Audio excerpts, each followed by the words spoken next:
16 years old. I was pressure washing houses with a business partner at the time. That's pretty much how I made money. I was going door to door, making 50 bucks, 100 bucks a property. I came across this one guy's house. His name was Steve. It was Wednesday at 2 p.m. I vividly remember. I love that. He was smoking a cigar on his porch. I was like, can we pressure wash your house? He looks at me, he's like, this is a rental property. I got my own guys that do it. Obviously at 16 years old, I'm like, what is a rental property? 100%. I think, when it comes to my parents, honestly, like a lot of parents out there, they want what's best for you, but they don't necessarily know what's best for you. And I say this to some people, in order to make your dreams come true, you ultimately have to kill your parents' dreams.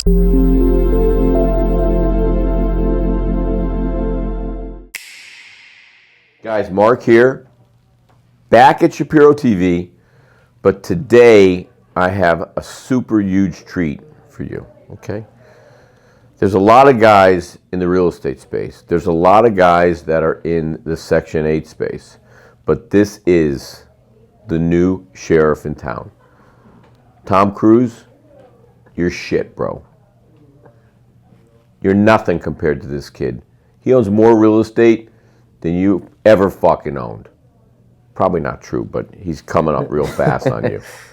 And he is a humble, good kid. He's 24. He's got well over 300 units, and he's crushing it. He started by multi. So, Tom, guess what? He's in hyper fucking drive on the USS Enterprise, and you're fucking driving a car. Okay? Karim, Section 8 Karim, just moved to Miami 2 months ago, 3 months ago? 2 months ago at this point, 2 months ago, okay? And for all you girls, he's very handsome. Okay, but you're gonna have to go through his security team first. So, Karim, thank you. Appreciate you for having me, man. Yeah, it's pretty super excited. Pretty amazing. So, what prompted you to get into real estate? What prompted me to get into real estate? I guess how far back do you want to go, man? As far back as it takes. For me, 16 years old. I was pressure washing houses with a business partner at the time. That's pretty much how I made money. I was going door to door, making 50 bucks, 100 bucks a property. Wow. I came across this one guy's house. His name was Steve. It was Wednesday at 2 p.m. I vividly remember. I love that. He was smoking a cigar on his porch. I was like, can we pressure wash your house? He looks at me, he's like, this is a rental property. I got my own guys that do it. Obviously at 16 years old, I'm like, what is a rental property? Like, I don't know too much about real estate. I'm from New Orleans, Louisiana. Like, for me, it was like, go to school, get a job, become a doctor, lawyer, engineer, because I'm from a Middle Eastern background. So I didn't really know too much about real estate. He was like, yeah, this is a rental property. So I said, what exactly is a rental property? He looked at me and my business partner right in the eyes, like, get in. Okay, we get in his car, he drives around the neighborhood. We go to a suburb in Louisiana called LaPlace, Louisiana. Starts pointing at houses. He goes, this one, this one, this one, this one, this one, this one, this one. He pointed out like 20 to 25 houses. I own all of these. I was like, okay, well, you're not going to live in 25 houses, right? Like, that doesn't make any sense. He's like, no, I'm not going to live in 25 houses, but these are all rental properties, specifically Section 8 rentals. I said, okay, so how do you make money on these properties? He's buying them from $70,000 to $100,000. He's renting them from $1,200 to about $1,700 a month. His tenants are paying his mortgage, his insurance, his taxes, management, and maintenance. After all of his expenses, he was making $500-600 a pop. He had 20, 30 of those. He's making 10, 15 grand. Doing nothing. Doing nothing. Sitting on his porch. And, in New Orleans, Louisiana, like, not many people are making 10, 15 grand. And for me, like, I saw both of my sisters went to pharmacy school. Obviously, with the Middle Eastern background, like, you're the youngest. Yeah, I'm the youngest, and if you don't go to school, you don't get a job and become like a doctor, lawyer, engineer, you're pretty much a failure. It's the same way. I was raised the same way. Same exact way, right? And I saw them graduate just to make $80,000 and then quit being a pharmacist pretty much after 2 years. So at that point, I'm like, I don't want to take that route. I don't want to sacrifice 8 years of my life just to do something that I'm not actually comfortable with. Right. And so I saw that as an opportunity. I said, this guy's not doing anything. He's living his life. He's smoking a cigar on his fucking porch. Why can't I do the same exact thing? Fast forward a year later, I was 17 years old. I had to get 100 service hours from my high school. I went to a all-boys high school. It was a Jesuit high school in New Orleans, and I had to get 100 service hours. And I didn't want to work at some sort of like nursing home. I didn't feel like it resonated with me. I could have worked at some like local hospital, but I saw one of the options on there was a Section 8 housing authority. Mm-hmm. And I thought back to that one specific moment that Steve looked at me and he was like, these are all Section 8 rentals. So I said, you know what? I'm going to commit to this. I started my service hours at the Section 8 housing authority, pretty much working hand in hand with the director, right? Learning all the paperwork, learning how the inspections go, learning pretty much every single thing about the process that they don't really teach landlords. They don't teach investors. Nobody really knows about the program until maybe now, okay? And I saw landlords coming in, they were making $20,000, $30,000, $40,000 every single month. I was like, damn, that's fucking mailbox money. Like, that's good money, right? Mm-hmm. For not doing anything, just buying properties and renting them to Section 8 tenants. Obviously, some were more successful than others. Anyways, I finished 100 service hours. I was like... How long did it take you to finish that? It took me about maybe like a month and a half, and then I kept going at the Section 8 Housing Authority for an additional few months because I wanted to learn everything. I wanted to be a pro in Section 8. I was like, you know what? This is my game plan. This is what I'm going to do. It makes sense, and it's mailbox money, and I don't want to go to college. I hated school. I had a 1.7 GPA, Mark, so... For me, school just didn't make sense. I didn't necessarily want to be there, and I couldn't see myself being there for another 8 years and becoming a doctor. So I finished working for the housing authority. I had a ton of information about the Section 8 process. The problem for me was I had $10,000 in my bank account, right? And at 17 years old... It's a lot of money at 17. It's a good amount of money, right? But is it enough money to... All from pressure washing. From pressure washing. Hustling after school. Hustling after school, pressure washing. I was flipping sneakers. I was doing the whole 9 yards. Like I was just making money, and I was super cheap. Like I wasn't spending more than like a few $100 a month. Like I wasn't spending any money. I was like, I'm saving every single penny that I had. Nothing wrong with that. There's nothing wrong with that. That's how I saved my money. That's exactly what I did. Obviously, right now I could live a little bit more lavishly because I did what nobody wanted to do. And now at this point I could do what nobody can do, right? So that's the way that I look at it. But anyways, 10 grand in my bank account. I said, what am I going to do? Right? I'm not going to be able to get a loan from a bank. I can't even close on a property in my personal name at 17 years old. No investor is going to want to work with me. No one's going to give me capital. My parents don't believe in my vision because they want me to go to school and become a doctor. I'm fucked. But I came up with this one idea. I said, all right, let me buy these bandit signs.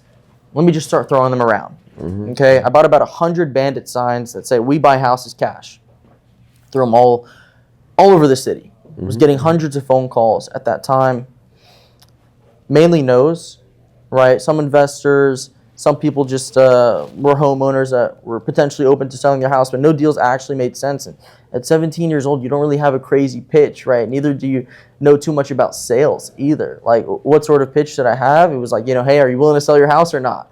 If not, and I just hung up the phone. But I came across... Yeah, but that's authentic. And it was authentic. And that's what people like. Yeah. And so, anyways, one big thing that I realized for me was that every single no was just one no closer to a yes, right? So that's kind of what drove me to keep going, keep putting up those bandit signs. I came across this one guy with a house in Laplace, Louisiana, that same exact city that I was working for the housing authority at, the same exact city that Steve had all of his properties at. He had a $50,000 house. He was willing to sell or finance it to me with 10% down on the 12% interest rate. I ended up negotiating him down to a 5% interest rate with 10% down. So I was all in that property with $5,000. Yeah. Okay. Closed on that property. I was the youngest person ever at that housing authority to close on a property. Okay. To actually rent it to a Section 8 tenant. And I was the youngest person at the title company to close on a property as well. Okay. Well, that's pretty young. Yeah, I was pretty young. Pretty young. So I pretty much put that same exact property on a website called affordablehousing.com. On that website, I saw that Section 8 was paying about $1,500 to $1,600 a month. Rented it for $1,600 after my management, maintenance expenses. 2-2? 2-1. What was that? Was it a 2-2? It was a 4-2. I still own it to this day. It's a pink house. Nice. It's a little pink house at the corner of the block in Laplace. But I rented it for $1,600 a month. After all my expenses, it was like $600. And I'm sure you remember. How good did that feel? It felt great, man. That first deal. I'm sure you remember your first, big deal that you've done. I can remember my first deal. Yeah. I can remember what it looked like. The guy I bought it from, he ended up being my super. I will tell you, you don't forget these things. No, They're absolutely pivotal moments that shape you for a different place and greatness, whether it's a good or a bad experience. Okay? Because you can have a bad experience in the real estate space. I've certainly had my share of them. But yeah. And so that was my inflection point. I saw that first check come in. I was like, damn, like, if I could do it one time, I could do it 100 times. And I always would listen to podcasts, and they told me that it takes the same amount of time to do one deal as it does 100. Mm-hmm. So why not go big at that point? The only problem was I had another $5,000 in my bank account. So not too much money to play around with. I pretty much started to going to real estate, NOLA REI events, just meeting investors like yourself, lenders, brokers, talking about my deal. At some point, I put together some sort of pitch deck, right? This is the deal. This was the ROI. This was my cash flow. I'm trying to raise $100,000. Once again, you take enough no's, at some point you're going to get a yes. Raise $100,000. Purchased another 3 to 4 properties. They put up another $100,000. At that point, I got to 10 properties. I had a buyout clause, so I bought them all out of the deal, refinanced them, kicked them out, utilized that cash flow to start buying one property every 2 to 3 months. I love that. I love that. And what has driven you to continue to buy properties? Tell us what your long-term vision is. Honestly, at this point, obviously we run a coaching program, and it's really about, number one, I want to scale my portfolio to probably like 5,000 to 10,000 doors.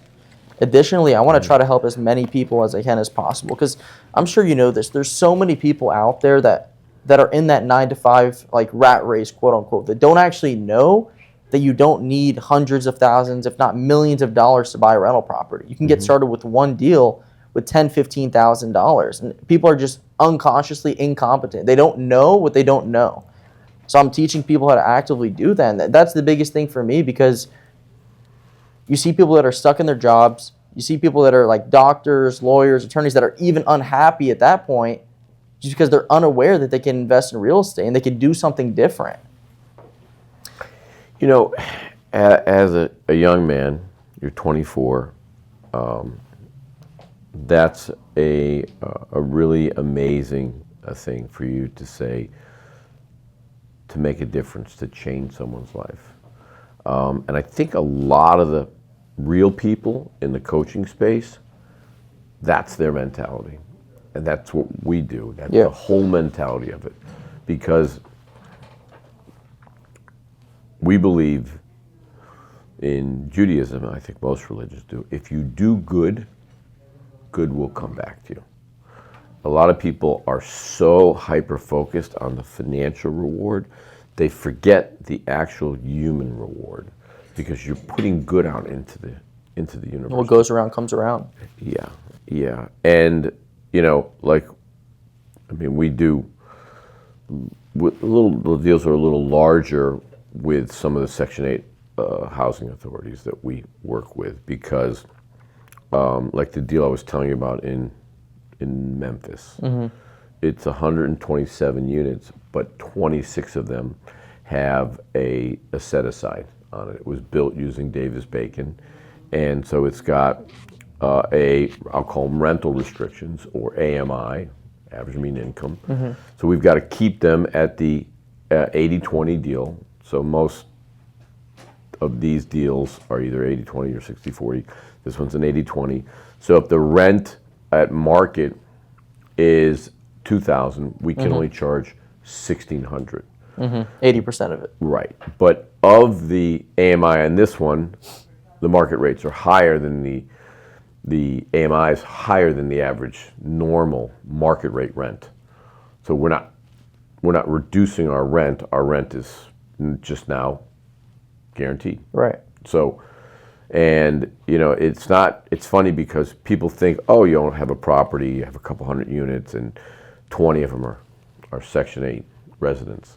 All with the voucher program. I'm assuming you use the voucher program. 100%, like we all do. You get 20 checks. So if I have, 100 Section 8, I get 20 hard checks, or I get 100 hard checks, or whatever. And most of these Section 8 offices are super antiquated, and I've become really friendly with a lot of the directors that run them. We're doing a lot of business out in Lubbock. Lubbock, Texas? Yeah. Nice. And the director's name is Mike Chapman. Really cool building they're in. It's an old bank. And he calls me one day, he said, don't bring me any new deals. I said, why? He goes, we ran out of money. I'm like, bro, how do you fucking run out of money? And, he said, there's a high need.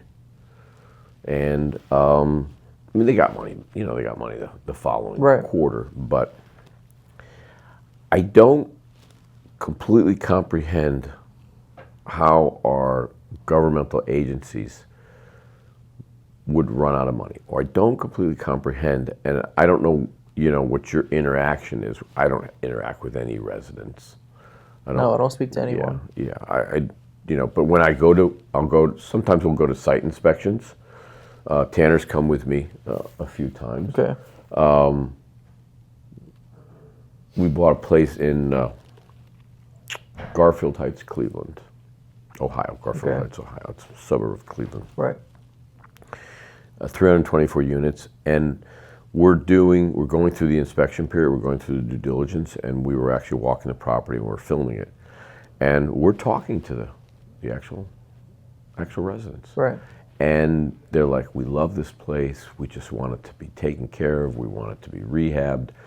And that one is the first Section 8 deal that we're actually doing, real Section 8. 100% Section 8. We're doing it through the Section 8 VA voucher program. Got it. And so we gave the VA advisor a small piece of the deal. Nice. So, so we're taking an asset and we're actually turning it into a C. And it's probably a C, or once it's rehabbed, it's really a B, but we're making it a C. Does that make sense? Got it. Yeah. So for me, it's a novel idea because we don't do that. Because we take assets and we lift the value of them and we lift the asset class. Right. But does it make your parents proud of you? So go back to the beginning. They wanted you to become a doctor. But does it make your parents proud of you to see that you're not only making money, you're doing good? 100%. I think, when it comes to my parents, honestly, like a lot of parents out there, they want what's best for you, but they don't necessarily know what's best for you, right? And I say this to some people, in order to make your dreams come true, you ultimately have to kill your parents' dreams, right? They wanted me to become a doctor, lawyer, engineer, one of those, and kind of divert into that path, or dentist, whatever the case may be. My sister's a doctor, her husband's a doctor, my other sister's a doctor, her husband's a doctor. So for me to kind of be like the black horse and not become a doctor definitely upset them. But at this point in time, obviously they're happy. I'm doing well, scaling my portfolio, helping thousands of people. They definitely would have liked to have seen Dr. Karim in front of my name, but it is what it is at this point. They're super happy. One of the hardest conversations I ever had to have was with my dad, because my dad had my whole life planned out for me, just like your parents. My dad wanted me to go into his practice. He was a dentist. 2 of his brothers were dentists. My 2 cousins were dentists. And he had it planned out. You're going to University of Maryland. You're going to go to dental school at University of Maryland, where I went, and blah, blah, blah. And I was terrified to tell my mother, I don't want to put my hands in people's mouths. And she says, well, what do you want to do? I'm like, well, I don't know. But my father ended up being my first investor. Nice. And just like you, back then when I was in college trying to buy my first deal, I couldn't get a loan because I had no income. Right. And somehow I kept getting no after no after no. And then I got a friendly banker that my father actually had a relationship with, and I got a yes. And I ended up graduating with 58 apartments, and was able to scale that super fast because those deals were all distressed. They were all bank deals. They're deals, but my mother had structured them for me.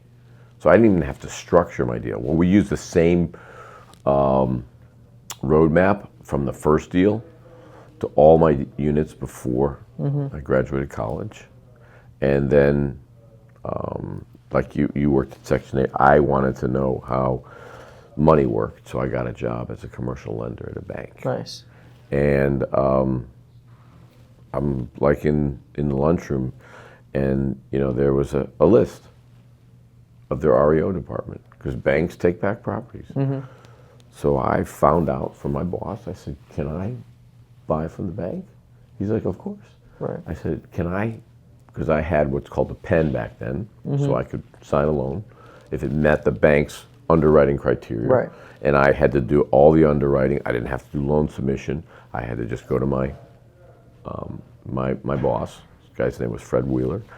And I asked him, he said, "Well, I don't know. Let me find out if the bank will finance what you buy." And I got super aggressive and was able to buy a lot of their multis on their that was in their portfolio, in their REO.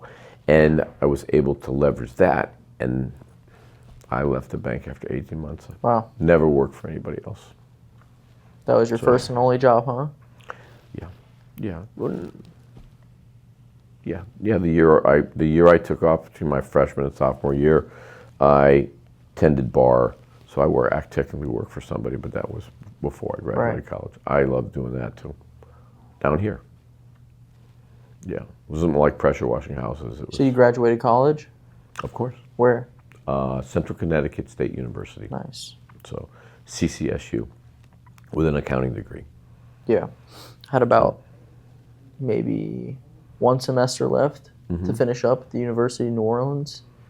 I got so deep into it, I was like, I just got to stop. I just got to focus on my business at this point.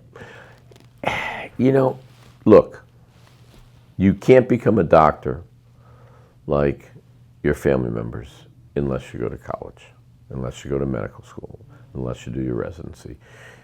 Lawyers need to go to college. Engineers need to go to college. CPAs, okay? To go out and work a retail job, to become a stockbroker, no, you don't need any of that stuff. Yeah. Does it help? Does it round you? I believe, and I'm going to go out on the limb, I believe that your family pushed you to be educated through their eyes and their lens. I don't know if you're a big reader or not a reader. Of course. My parents pushed us to do certain things, myself and my brother. And I don't regret any of it. Back then, did I like it? No. Yeah. But now, when you reflect on things, the reflection is very different. Okay? Now then, today, you have these cell phones, and you can learn so much from a cell phone. But a lot of the kids that learn from a cell phone have no practical experience. They never went out and did a pressure washing of a house. Yeah, they have a lot of individuals have a lack of discipline, because they've never actually done some of that stuff. Like I was going out every single day pressure washing houses for hours. I don't care if it's cold. I don't care if it's raining. I don't care if New Orleans, there's hurricanes, thunderstorms. I was out. I was doing whatever it took. There's a lot of people that aren't willing to do that, right? There's nothing wrong with it, but at this point you have like AI and you have like Claude and ChatGPT, which I leverage at this point, but it doesn't actually allow the new generation to get into deep thinking, like high level thinking, utilize their brains. One of the biggest things, like going back to the parents, is like I feel like there's some sort of like American indoctrination where it's like, as I mentioned, go to school, get a job, become a doctor, lawyer, engineer, save for 20, 30 years, and then become 56 years old. And then at that point, you can't even retire, right? And there's just some sort of like unconscious incompetency because they think that that's the best route just because they don't actually know that there's other routes you could take. They don't actually know that you can invest in real estate. They don't know you can get into Section 8 rentals with 10 grand. They don't know that you can do multifamily, right? And so they stay in that same exact route for years and years and years until ultimately, potentially, something bad happens and there's an inflection point in their life and then they start looking for a change. Well, there's nothing wrong with that. There's nothing wrong with forced directional change. And sometimes it's for the good, sometimes it's for the bad. But if you have strong family relations and strong family values, all of that is going to lead you in the path forward. So around here, we've all gotten friendly with everyone's family. I've become very friendly with his family. And whether it's Adrian's mother or this young kid Christian was the first person, or his mother or his grandmother, because true family values is what this country was built on. Yeah. True family values is what a good society is built on. Right. Okay. And what is the space that you're in? What are the 3 necessities that we have in life? The 3 necessities we have in life? To live, yeah. To exist. I mean, I'm going to imagine you need food. 1. You need some water. Well, it's nourishment. That's Nourishment. We're still on 1. You need community. But it starts with the same initial. Starts the first letter. Charity. Keep going. We can't walk around naked. Clothes. Clothes. And then what do we need over our head? Home. Right. Yeah. So it's food, clothing, and shelter. Yeah. And those are a necessity. You can't live without eating. Okay? You don't want to walk around naked. Right. Okay?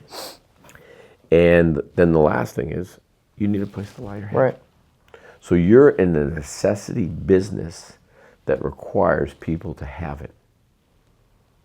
And it's just how well you do your craft and how well you grow your craft and then manage the growth. Yeah, it comes down to the systems that you have and that you're able to craft, because, I mean, there's a lot of people that do real estate, right? But what separates the individuals that are at scale versus the individuals that have 1 or 2 properties? It just comes down to understanding how to create systems, right? How to have delegation, how to actually put pieces in place and key roles in place and become a leader yourself for your team.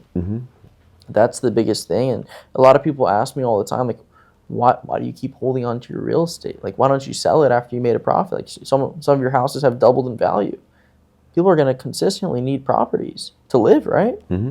Section 8 is only getting bigger and bigger every single year. More people are becoming richer, right? And, excuse me, the rich are becoming richer, broker becoming broker. And that's just the way that I look at it, right? And so with that same ideology and that same methodology, like, you're going to have more and more people every single year apply for the Section 8 program. So there's always going to be a need for this housing, right? It's not going anywhere. And that budget consistently goes up every single year by billions and billions of dollars. So I consistently require, because as you mentioned, it is a necessity. People are going to consistently need it. What do your parents think about your success? I mean, like I said, at this point, I mean, they're just proud and they're happy that I'm doing well. They would have liked me to graduate college, but I don't think they care anymore. I think they've gone over that. Well, you're in college every day. Yeah. As you continually grow, as you continually expand, and you push forward into larger scale assets, that's college. Yeah. So your next 6 years, you were telling me about your next, till when you're 30, correct? So tell me what your next 12 months looks like. Next 12 months, I want to double my portfolio value. Is it going to be in singles, or is it going to be in? I'm going to do both. I'm going to do a mix of singles, and I'm also going to do multifamily that is Section 8 as well. Yeah. Like I bought, as I was mentioning to you, I bought an 82 unit portfolio. Was it one asset or multiple? It wasn't one asset. It was all duplexes. So it was 41 duplexes, and I'm going to convert every single one of them to Section 8. I bought that property for I think about 2.5. At closing, it appraised for 3.7. So I'm already in over $1 million in equity. I'm going to start consistently doing projects like that, where I could just convert every single thing to Section 8. And people ask me all the time, like, why Section 8?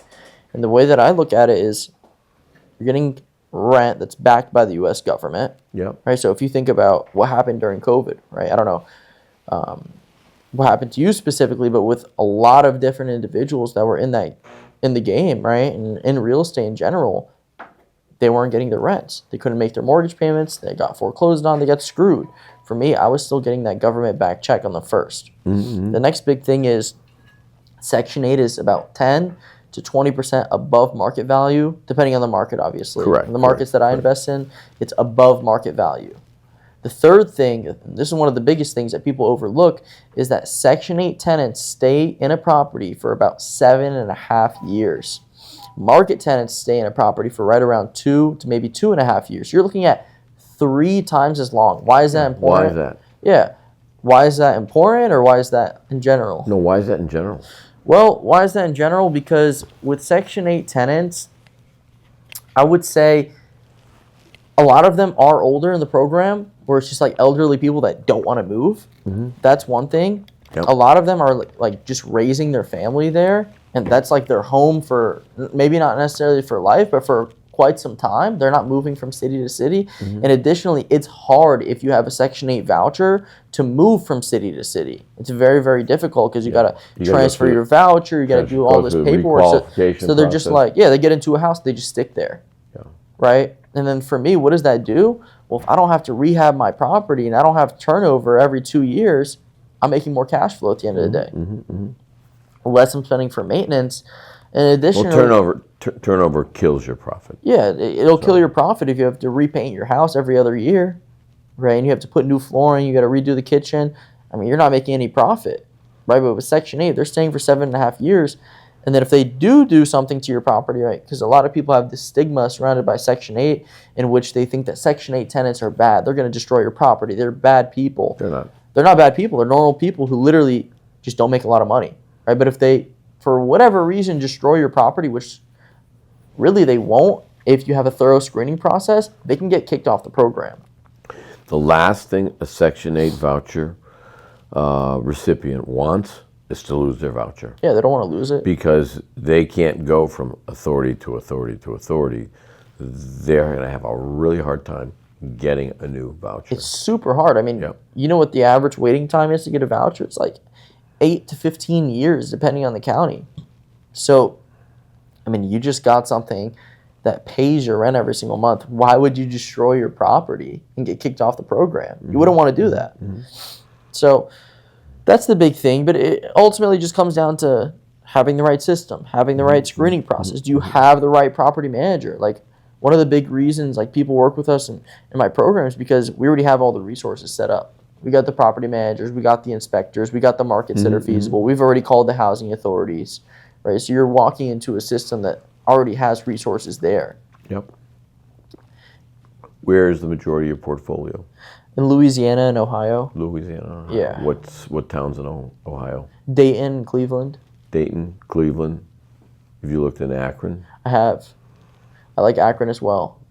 I love Akron. What about Columbus? Columbus is a little bit more expensive right now, so your cash-on-cash return is a bit lower. Yeah. I would say, but it's a great market for better appreciation. Asset, it's a little better asset class, and it's got a little more appreciation. A little bit more appreciation. Cleveland's kind of flat. Cleveland is a bit flat, but honestly, I will say it is flat, but there is a ton of forced appreciation. Just because you're buying it right. So many people are buying, right? So many people will see the opportunity with Section 8. So many large companies are seeing that you could buy a $60,000 house, put 20% down, and I'm making $500-$600 a month net, right? Mm-hmm. So a lot of people are seeing that opportunity, like, damn, let's start buying here. So those same properties that I was buying for $50,000, $60,000, $70,000 are now worth $100, $110, $120. So although the appreciation on paper, maybe you're only factoring 2 to 3%, you're forcing appreciation when you put a tenant in that house that pays $1,500 a month. Yes. And here's a question a lot of people ask me, and I never really fully answer it. Yeah. why would you go into a market where you're only going to see cash flow? Well, the way that I look at it, Mark, is that appreciation is speculation, cash flow is king. Like that's how I look at it, because I mean, if you look at what I just mentioned to you right now, I'm buying the properties. I was buying them a few years ago for $60,000, $50,000. Now they're worth 80 and 90. So it's not that I'm not getting appreciation. I'm still getting appreciation, and I'm getting cash flow on top of that. Yes. Yeah. Right. And if you factor, if I'm making $500 a month on a property, let's be conservative, $500. I put $12,000 to $15,000 down. I'm getting $6,000 net by the end of the year. You look at 2 to 3 years, I'm getting all my cash back. Yeah. Plus, it's appreciating. So, but think about it this way. How you said that Columbus is a little more expensive, but you're going to see a little more appreciation in Columbus. You can go to some of these markets, which actually, I was telling you about this girl who was showing me these markets in upstate New York. Right. And they're still 20 to 30K for these houses, and they don't do much. And in Columbus? No, in New York. 20 to 30,000 per house. Yeah. What part of New York? Like Buffalo? You'll have to ask her. I don't know. Yeah, I mean, those are probably value-add properties. There's no way they're turnkey. No, they're not turnkey. You can't be turnkey. No. And that's another massive opportunity as well. Like, just Section 8 in general. You could buy $20,000, $30,000 houses, put 20 grand into them, have them appraised for 90, and then rent it to a Section 8 tenant. Yeah. Right? Yeah. So you could burr those properties and then rent them to Section 8 and then pull all of your money out day one. Right? So, you know Eric Spotford's program? I've seen him teach about Section 8. Right. So he's a delivery system. Yeah. So he buys in bulk, rehabs them, and then sells it at a fixed upsell. And then he does the management. He helps you get financing.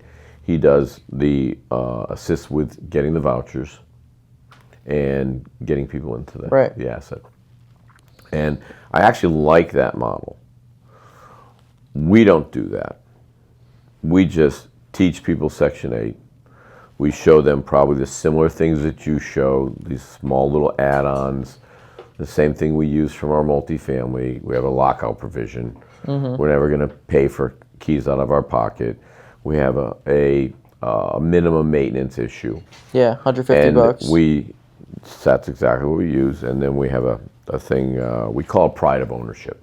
Nice. Where they have to allow us to get into the property within notification of 24 hours. Nice. And they have to do certain things. So if it's a warm climate, they have to cut the grass. Right. They have to do minor maintenance issues, okay, as part of their lease. Yeah. And, people used to say, well, the Section 8's not going to allow that. I'm like, of course they allow that. We do it. We do it everywhere, okay? Yeah. It's just an add-on to their lease. So if you want to tell everybody else anything else, or you don't because you teach it, okay, and they pay you for it, you can tell people it's not that complicated. It's not that complicated, it's just guys. doing it. People are asking, like, can you actually do this? You could literally go on Zillow.com right now, find a turnkey property in Cleveland, Akron, Dayton, Toledo, Ohio, under $100,000. Right? You could put 20% down on that property, or you could seller finance it and put $5,000 to $10,000. Yep. You could go on HUDuser.gov and see exactly how much Section 8 is renting it out for, anywhere potentially between $1,200 to $1,500 every single month. You could close on that property utilizing a DSCR loan, so debt service coverage ratio loan. And then at that point, once you close on the property... You can't say that 3 times fast. Debt service coverage ratio loan. Debt service coverage ratio loan. Yeah, I guess you could. I guess you could. Yeah. I was trying to do that. Like it's a tongue twister. Yeah. So it is a little bit of a tongue twister. Yeah. And then at that point, you could literally rent that same property out to a Section 8 tenant on affordablehousing.com. You're looking at $1,300 a month in rent, $500 for your mortgage, including insurance and taxes. If you factor in 8% for management, 8% for maintenance, it's another $100 each every single month. That's about $500 to $600 a month net in cash flow. in cash flow. Which ends up being somewhere between $5,000 and $7,000 a year in free cash flow. Yeah, if You done have correctly. 10 of those, you have 50 to 70,000, and guess what?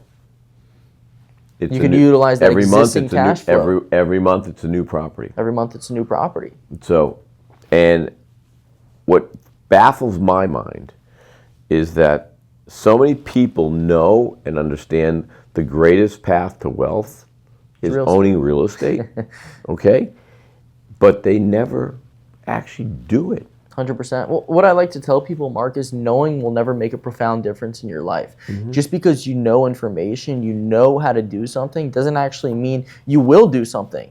Right? Because so many people know the business model. I literally teach it online. You can go on my Instagram right now, you'll see the exact steps of how to buy a Section 8 rental. But just because you know how to implement something doesn't actually mean you are going to implement it. Right? So it comes down to taking action. Right? So there's probably so many people that are watching this right now. What's actually stopping you from taking action? Right? It's the fear of the unknown. Well, you took action. You moved from New Orleans. You have family here? You have anybody here? You just came here by yourself? I don't have anyone out here. So you took an action. Yeah. Why? Because I was just willing to do it. Like, I'm an action taker. Because there's hot girls in Miami?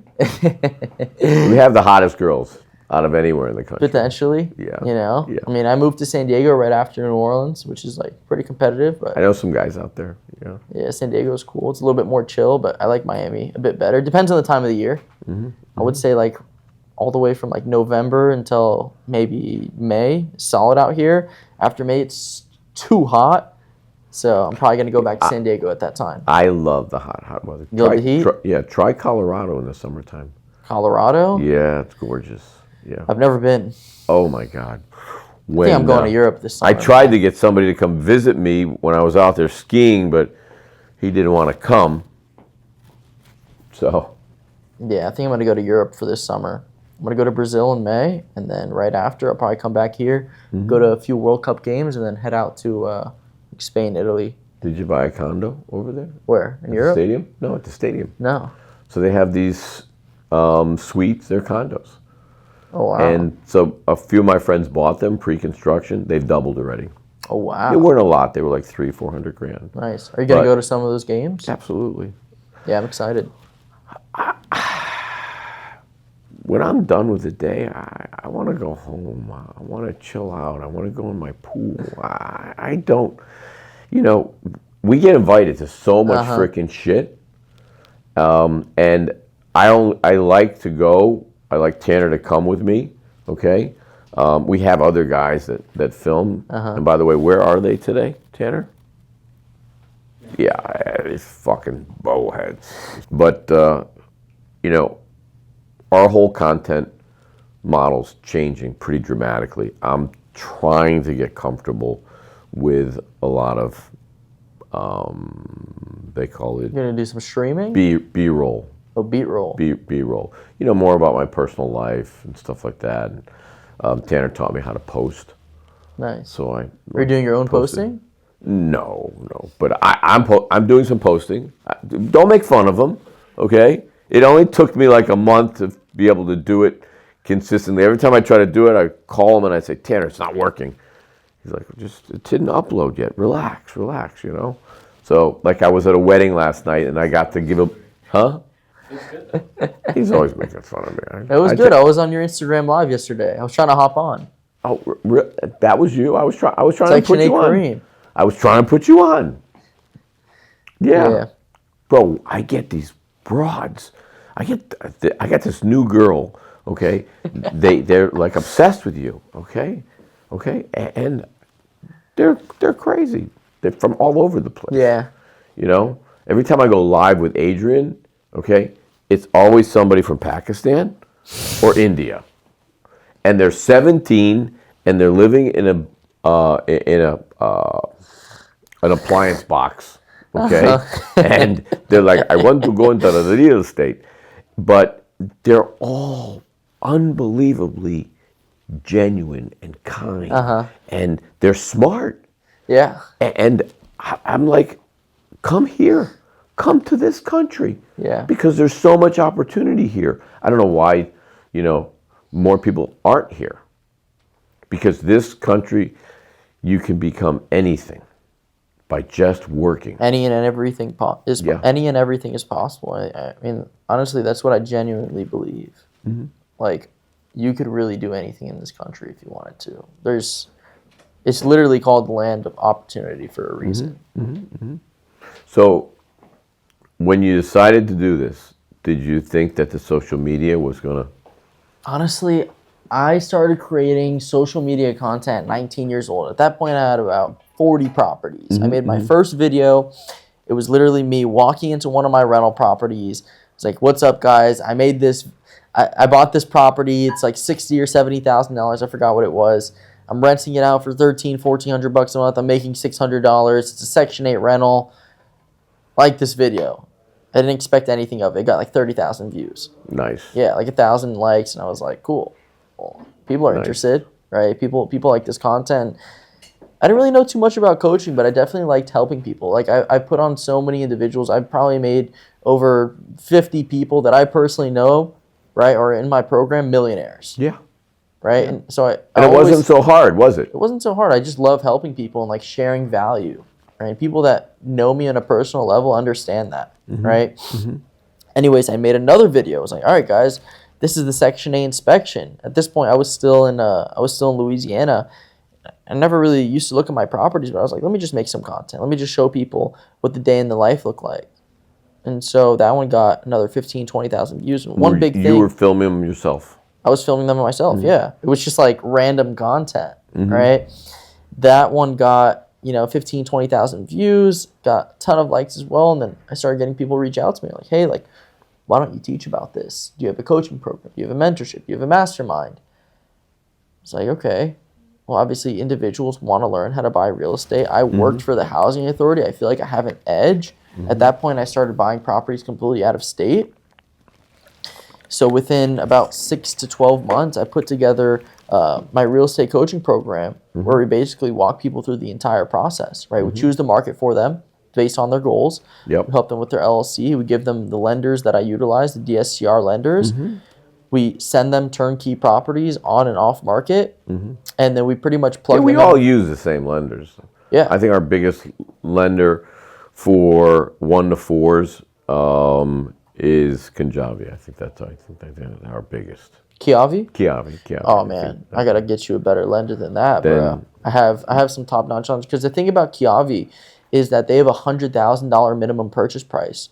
So if you want to buy a $60,000 house or $70,000 house, how do you do it? It's got to be seller finance or conventional. That does turn into an issue for some of my students. I have a great lender, no minimum purchase price with DSCR loans, which is like unheard of. You can go online right now, look up DSCR lenders under $100,000 purchase price. You're not going to find them.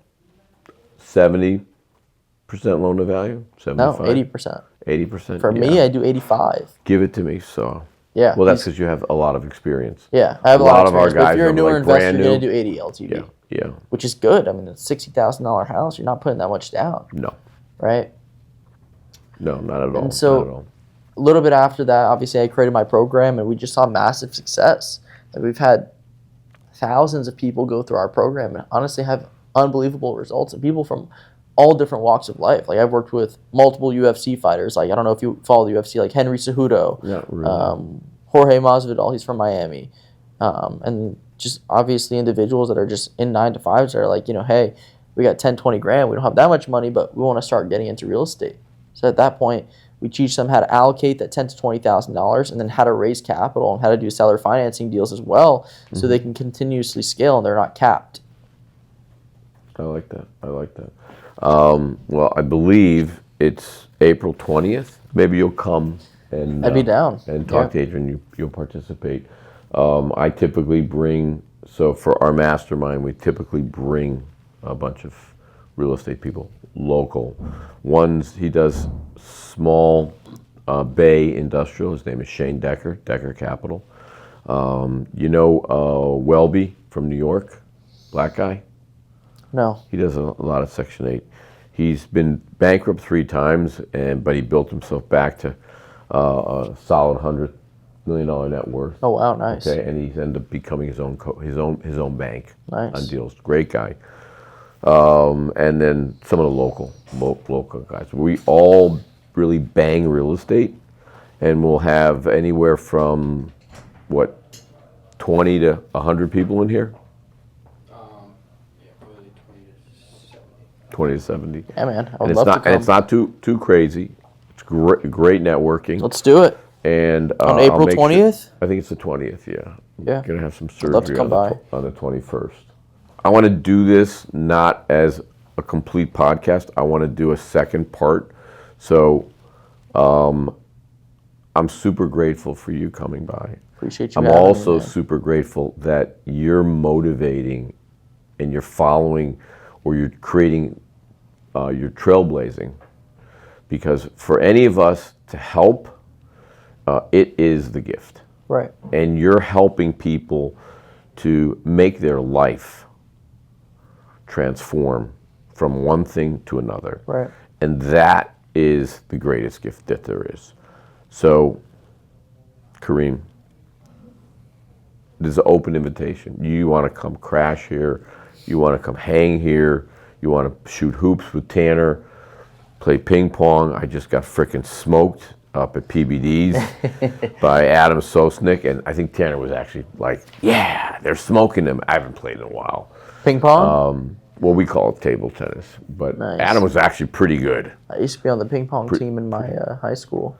So my uncle, which all my guys know, he hustled his way through University of Miami. That's my mother's younger brother. And he became a world recognized table tennis player. Wow. He won 9 U.S. Opens. And he's 91. Fuck, I forgot to call him yesterday because he had he has blood cancer. So Oh man. I'll call him when I get out of here. And it's so, you know, it's important for me. I'm not really very good. Everybody else just sucks, you know. But Yeah. racket sports, I love. Funny story. You know. Obviously, I had a 1.7 GPA in high school. Yeah, but obviously you're very bright, okay? Yeah, but listen the to grades listen- don't make you bright. Listen to this, right? So I had a 1.7 GPA in high school. My mom was like, "You got to go to after-school tutoring, right?" Yeah.